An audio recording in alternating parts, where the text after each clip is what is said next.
There were exactly 5 of them left in the whole valley, and every man who had ever laughed at Nora Vass for keeping them was now standing at her fence in the November cold, hat in hand, waiting to see if she would let them in.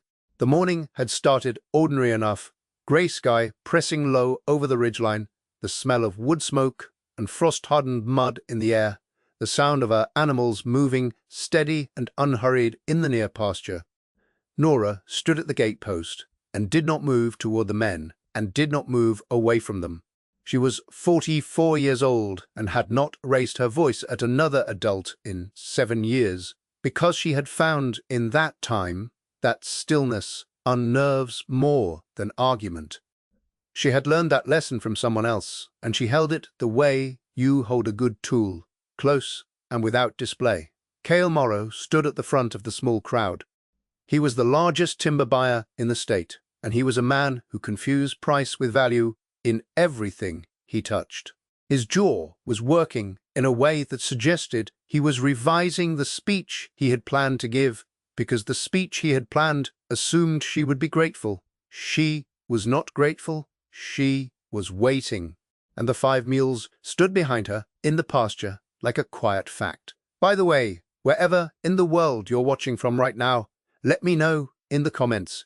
I love seeing how far these stories reach. Okay, where were we?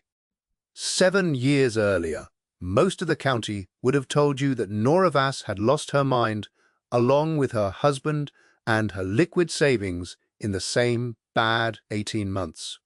They would have told you she should have sold the hill property and moved down to the flat, and that what she was doing instead was a form of grief that had curdled into stubbornness, which is the kindest word a mocking community tends to reach for when it cannot understand what it is watching. What she was doing instead was buying mules, 5 of them, unbroke, underweight, ugly-tempered animals that a dispersal auction in late October of that year had put on the block with visible embarrassment. Nobody wanted them. The logging industry had gone fully mechanical a generation before Nora was born, and draft animals of any kind had become, in the eyes of men like Cale Morrow, a thing you kept for sentiment or for show, a hobby dressed up in leather and honest sweat. The auction house had grouped the 5 together in a single lot because selling them separately would have required individual buyers, and there were none. They went as a unit for $380. The auctioneer said so with something close to apology in his voice, as if he were accepting defeat on behalf of the animals. Nora paid the $380 from a coffee can she had brought in her coat pocket, the kind of deliberate gesture that people remember and repeat. Diz. She loaded the mules with her neighbor's borrowed trailer and drove them up the hill road in the dark, because she had learned already that there was no hour less populated by other people's opinions than 2 in the morning. But let us go back further than that. Let us go back to the beginning of the 18 months that everyone in the valley called Nora's trouble, because the beginning is where you find the arithmetic that explains everything else. Her husband, Ray Vass, died in March of the year she turned 37. He died of a cardiac event that gave no warning and took less than 4 minutes, which is the kind of efficiency that grief never forgives. They had been partners in every true sense. Ray had run a small, selective harvest timber operation on their 412 acres of mixed hardwood ridge, and Nora had managed the books, the equipment, maintenance, the plant nursery on the lower 2 acres, and somewhere inside all of that had raised their daughter Clara, who was 9 years old when her father died and 10 years old by the time her mother bought the mules. The timber operation had relied on a single large mechanized skidder that was, at the time of Ray's death, already 14 years old, and held together with a combination of Ray's mechanical literacy and a willingness to spend 3 weekends a year lying underneath it in the mud. Without Ray, the skidder became a liability almost immediately. Nora paid a mechanic from the county seat $2,300 to evaluate it, and was told that the machine was not worth repairing and not worth selling, and that the most practical option was to part it out for scrap. She sat with that information for a week, paid the man for his honesty, and then did not part it out for scrap. What she did instead was think. She thought about the terrain of her 412 acres, which was not flat terrain, not the kind of terrain that heavy mechanized equipment moves through without damage. Ray had known this. Ray had selected trees, carefully planned, extraction routes around root systems and stream beds, worked the land with a patience that the equipment had always strained against. There had been, she remembered him saying once in the fall of the year Clara was born, a better way to work these slopes. He had said it without elaboration, which was his habit, and she had not pushed him on it, which was hers. She thought about the better way for most of that winter. In February, the winter after Ray died, a man named Emilio Garza, who had farmed the next ridge over for longer than anyone cared to count, came down from his place on a Tuesday morning with a jar of preserved wild plum and an opinion he had apparently decided he was old enough to offer.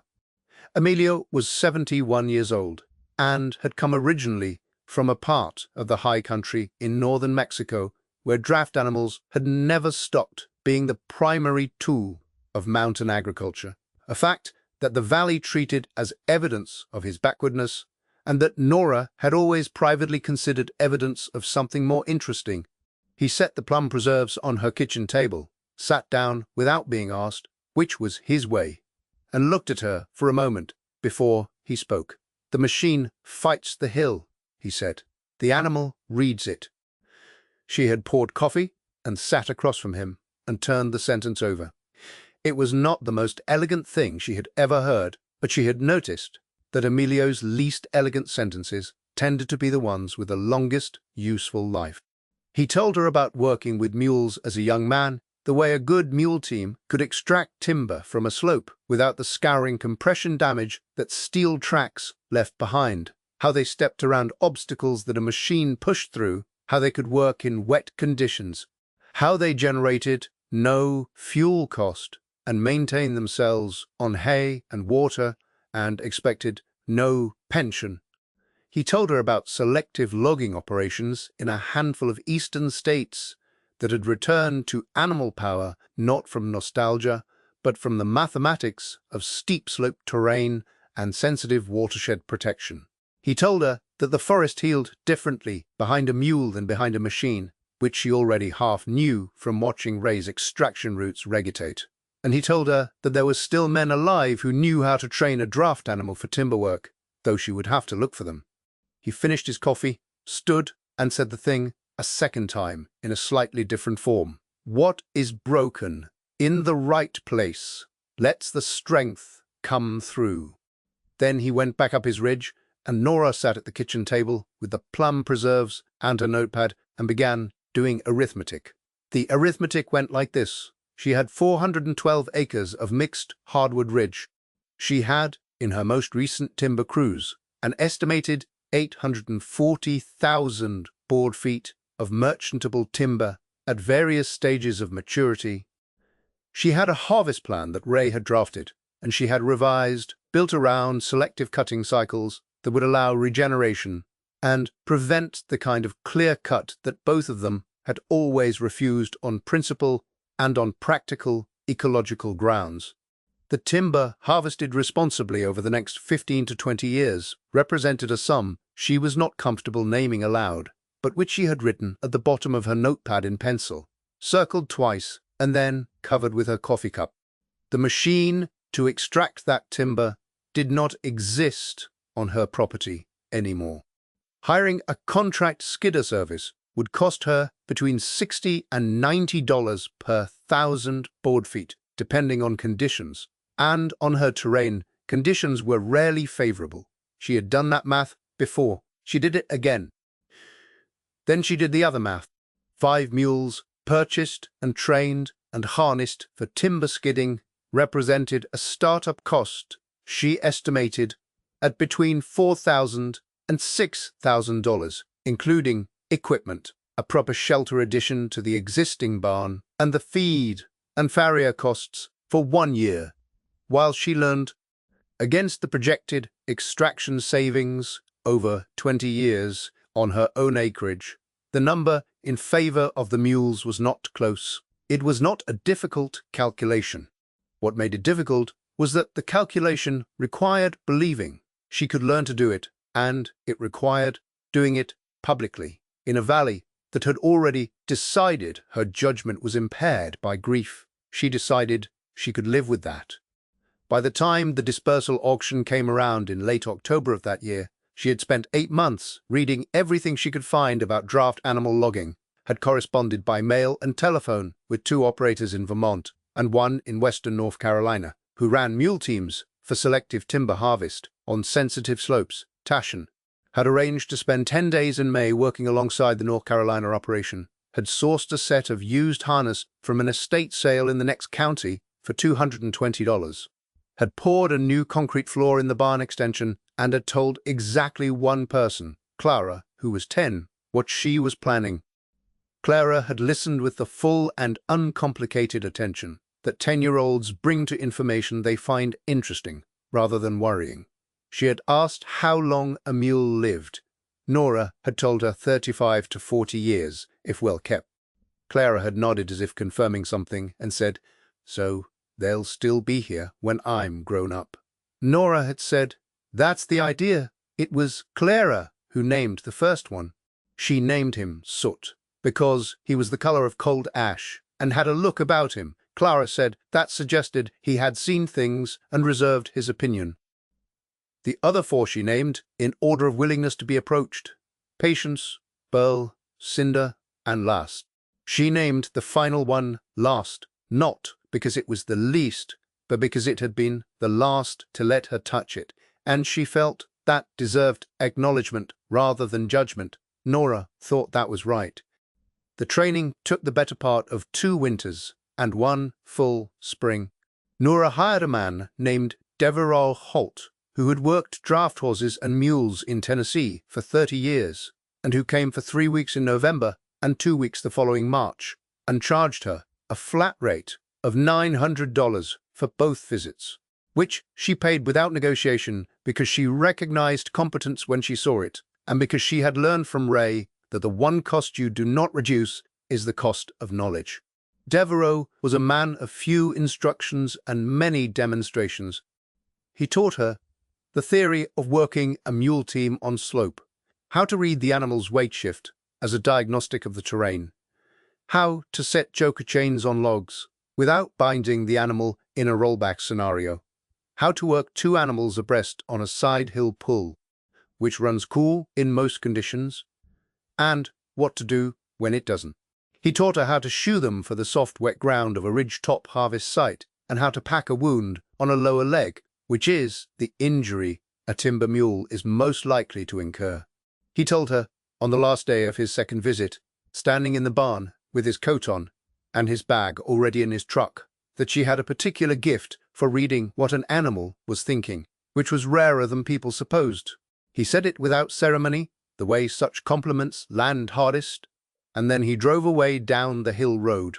By the second autumn, the autumn Clara was 12, and the mules had been on the property for 2 full years. Nora pulled her first commercial log with a mule team. It was a white oak, 31 inches diameter at breast height, that had died standing from oak wilt and needed to come out of a drawer that no skidder she could afford to rent would have reached without taking out 3 healthy trees on its way. She worked Soot and Burl in tandem on a 40-degree slope in soft September ground and brought the log out without disturbing a single root collar she had marked in orange paint as inviolable. It took 2 hours.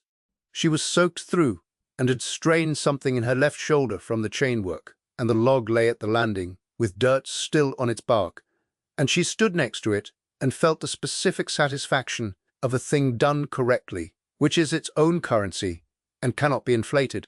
She did not tell anyone but Emilio.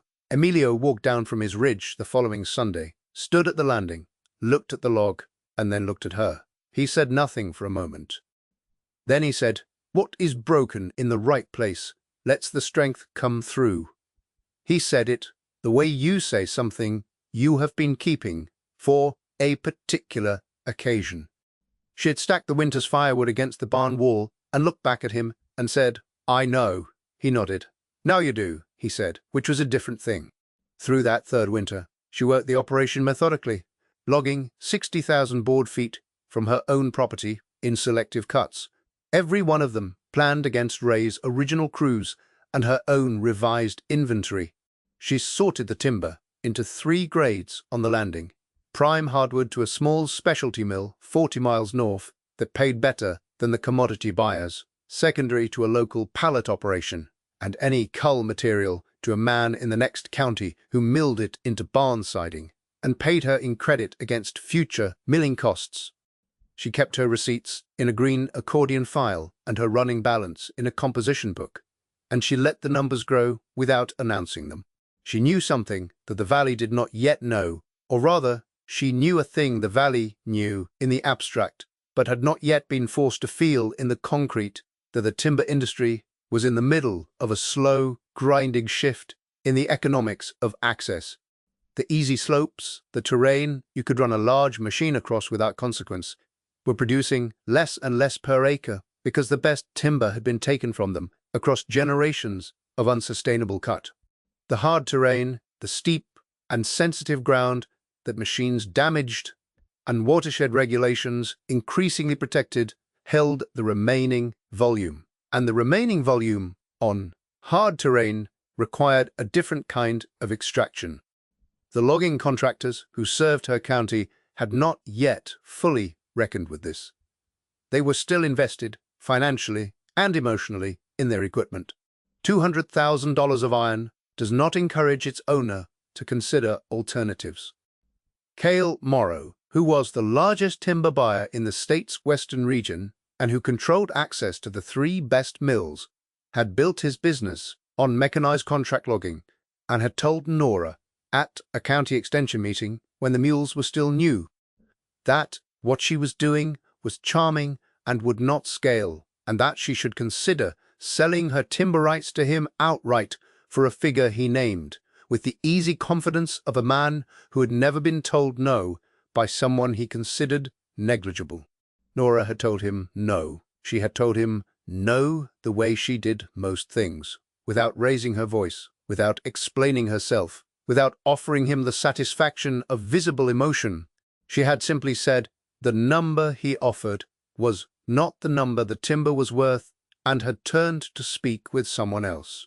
Morrow watched her go with an expression that people who witnessed it described afterward as the look of a man who has made a mental note. He made several more visits over the following 2 years, each one dressed up as neighborly concern, each one containing a revised offer that was slightly higher than the last, but still well below what she had calculated as fair market value for selectively harvested premium hardwood. Each one she declined in the same quiet way.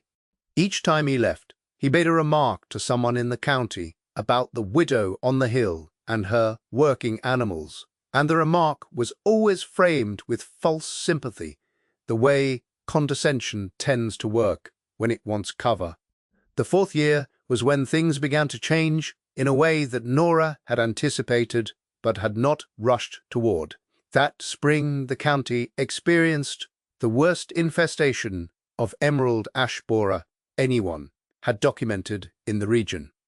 The insect had been moving through the eastern hardwood forests for years, but its arrival in force in the valley that April was catastrophic in the way that things are catastrophic when they land on terrain already made fragile by decades of mismanagement. The ash trees died fast. Ash was not the only species at risk. The borer's arrival signaled a wider ecological stress that accelerated pre-existing vulnerabilities in stands of mixed hardwood, and the result was a kill pattern across the county's timberland that was not selective and was not gradual. Dead standing timber on steep slope is a fire and erosion risk. It needs to come out. And for the logging contractors who serve the county, the problem was terrain. The most severely affected stands were, almost without exception, in the draws and on the side hill gradients that their equipment struggled with in the best of conditions. In the wet spring, following a hard winter, with the soils soft and the new growth fragile, running a heavy skidder through those stands meant leaving damage that would outlast the contract by decades. Several contractors did it anyway, because their margins required it and their equipment gave them no other option. The results were visible from the road: scoured hillsides, ruptured root systems, stream beds choked with displaced subsoil. Nora watched this from her ridge and kept working. Her own ash component had been modest, as she had favored oak and hickory in her planting and management over the previous years. But she lost 11 trees that spring and harvested them cleanly, working soot and patience on the steepest two, and all 5 animals in a rotation on the others, leaving the forest floor compacted only where her feet had been and the chain had dragged. It was one of the contractors, a man named Harwick, whom Nora knew slightly and did not dislike, who first came to her in May of that year with something other than mockery or contempt. He came in the late afternoon, his truck still muddy from a job site that had not gone well, and stood at her barn door and said, without preamble, that he had a stand of 600,000 board feet of dead ash on ground he could not work without his equipment burying itself in the first week, and that he had heard from Emilio Garza that her mules could work in conditions he couldn't, and he wanted to know if she would consider a contract extraction. Nora looked at him for a moment. She had been half expecting this, in the way that patience produces a kind of prophetic calm, and she had her numbers already prepared because she had been maintaining her cost per thousand calculations since the first year and knew her rates to within $5. She said she would charge him $85 per 1,000 board feet extracted and delivered to the landing, with a minimum contract volume of 200,000, and that she needed access to the site on a Monday and a clear extraction route agreed in advance. Harwick said 85 was high. Nora said the alternative was leaving the timber in place and watching it deteriorate, or running his equipment into ground it would not come back out of without a recovery crane, and that he was welcome to price those options. Harwick was quiet for a moment. Then he said, "All right." She worked his site through May and June and into July, 6 days a week, with Clara, who was now 14 and had been working alongside her mother on the home operation for 2 years, managing the landing end of the operation and keeping the chain inventory and the log tally. The 5 mules worked in rotation, never more than 2 teams of 2 in the stand at a time, with the 5th animal resting, and Nora paced the work against the terrain and the weather with the unhurried precision she had spent 4 years developing. She extracted 240,000 board feet in 11 weeks. Harwick paid her on a Tuesday morning in late July with a check he handed over without the full eye contact of a man who is revising his estimate of another person. She took it without ceremony and put it in the breast pocket of her work shirt and went back to the barn to check Burl's left front foot, which had been slightly tender on the last 2 days of the job. Ward travels in a timber county the way infection travels in a wound, faster than you think and with a transformation you did not plan for. By August, 2 other contractors had called her. By September, she had a waiting list. She did not expand recklessly. She hired 1 additional hand, a young man named Price, who had grown up on a draft horse farm in Ohio and had come west looking for work of a kind that no longer seemed to exist, and who responded to her 3-paragraph employment notice, which she had tacked to the board at the feed store in language.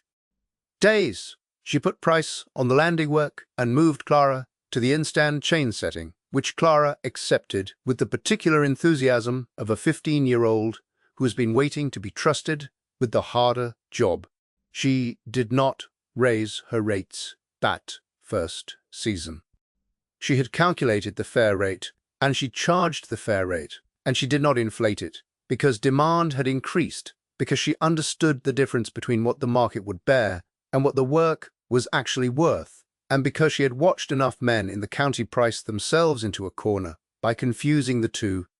She would raise her rate when her costs required it, and not before. That winter, she paid off the last of the debt she had carried since Ray's death. She did not celebrate this loudly. She wrote the final number in the composition book, drew a single line under it, and turned to a fresh page. She told Clara and she told Emilio. Emilio said, "Good, now the ground is level." She thought that was the right way to put it. By the time the following spring arrived, the thing that Nora had kept banked low, like a coal under ash, had begun to produce its own light and heat, and the valley was starting to feel it, even through the insulation of its own assumptions. The contractors who had used her that first season came back with larger volumes and sent her toward landowners they knew, and those landowners called her directly. The specialty mill in the north had begun, quietly and without announcement, to pay a small premium for timber they could document as animal extracted from certified low-impact harvests. Because a segment of the premium hardwood market, furniture manufacturers, architectural millwork houses, the kind of buyers who paid attention to provenance, had started asking questions about harvest methods that conventional operations could not answer satisfactorily. Nora could answer them. She had kept, from the beginning, a written record of every extraction: the species, the diameter, the slope grade, the extraction distance, the team used, the date, the ground conditions. It was the same careful attention she had brought to the plant nursery and the account books and every other thing she managed. And it had not seemed remarkable to her, because she had learned from Ray that you do not manage what you do not measure. But to the mill buyers and the end market purchasers who received her records, it was, they said, unlike anything they had seen from a small independent operation, and they treated it as evidence of something they were beginning to want more of. She said nothing about this publicly. She kept working. It was in the 5th year of the mule operation that Cale Morrow made his most significant miscalculation. Morrow had, that year, committed to a large contract with a national home goods manufacturer that required certified, low-impact hardwood timber in volumes he had not previously been asked to source. He had assumed, as large buyers tend to assume, that certification was a credential you acquired through paperwork rather than through practice, and that the premium it carried was a premium you negotiated with the certification body rather than earned on the ground. He had spent 6 months and a considerable sum trying to get his existing operations certified, and had been told, in the measured language of the certifying body, that the documentation record required did not exist in his operational history. He had then, and this was the miscalculation, attempted to fill the gap by quietly brokering timber that bore Nora's documentation through an intermediary mill in a different county, presenting it to the manufacturer as timber his own operation had produced. He had done this for 3 months before the error in the provenance records surfaced during a manufacturer audit, and when it surfaced with Nora's name on the original documentation and a set of serial numbers that matched exactly with her records, which she had kept because she kept everything. The audit finding was not a small thing.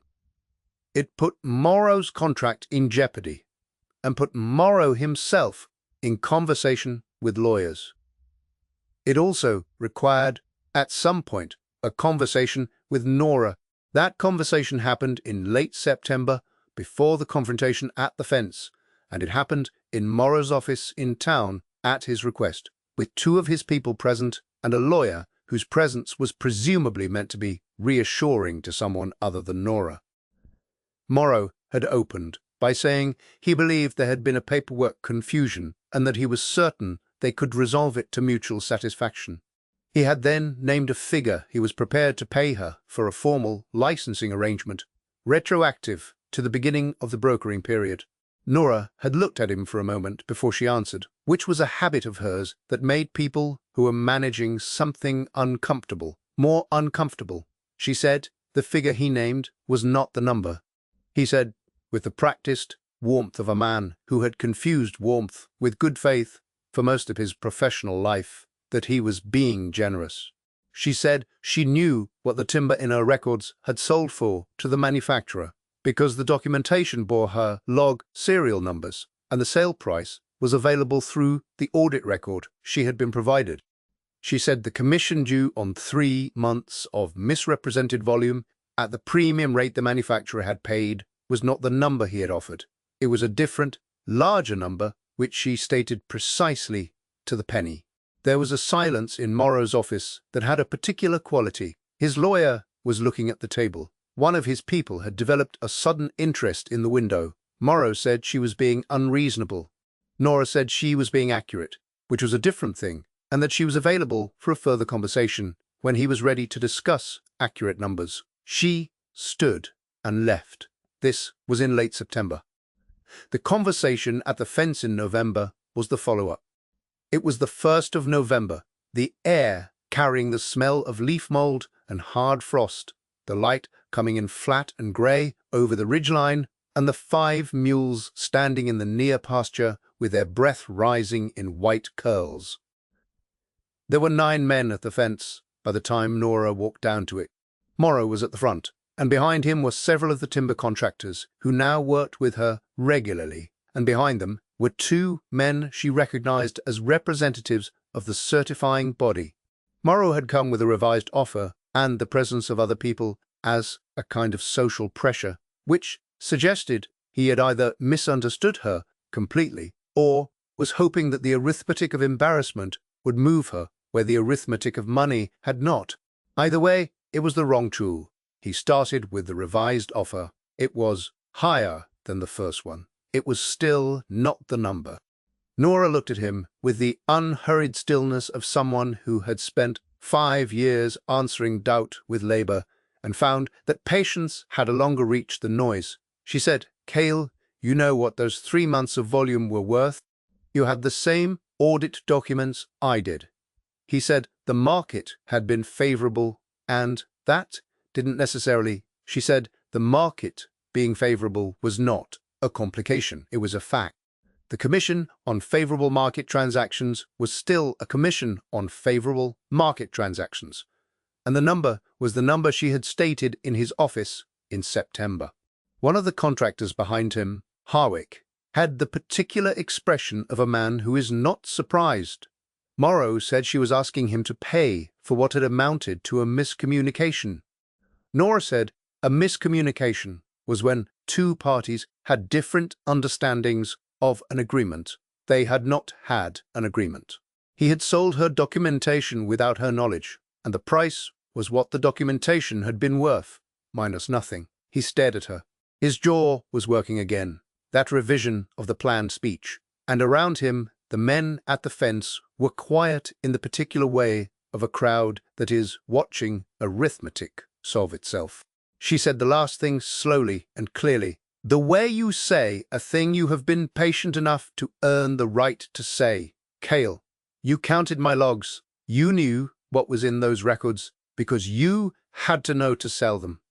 That number, the exact number, the one you just named as your revised offer, that's what 3 months of volume looks like if you're working from a count you already had. You named my number. I didn't name yours." The silence after that had a different quality than any silence before it. The certifying body representatives were not looking at the table. They were looking at Morrow. Harwick was looking at the pasture. 5 mules stood in the November cold, with the unhurried permanence of animals that have been through difficult seasons and consider human argument a passing weather condition.